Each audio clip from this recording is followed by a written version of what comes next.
the most ambitious theatre festival that anyone's ever done. It's all the plays of Shakespeare, each one in a different language. Each one of us, in collaboration with the others, have to make the connection with the audience somehow, and it's somehow got to be within those words, and those words are in Māori. To walk onto that stage with a bunch of Māori has been a dream, and it's going to come true.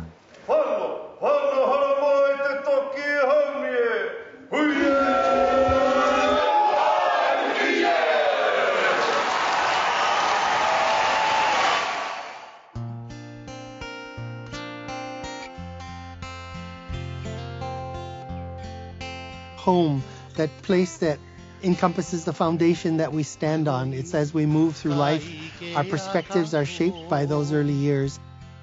I hope what they will take away is enjoyment for my celebration of my idea of home, but in observing my story, that at the end of the day, it's their story.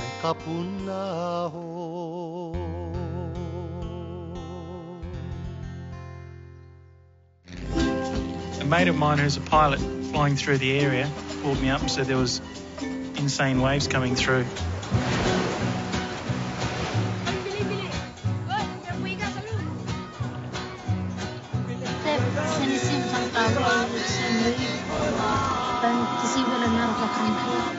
The global surf meet is about to tweak to Papua New Guinea, and then the ball will start rolling. I'll guarantee you that somewhere in that crowd that there's a future professional surfer. I'll guarantee it. I wanted to focus on our food, the food that I grew up around, and I knew that there was value in it. Not everybody can say that they committed their whole life to understanding of fish. Making that like that's your life.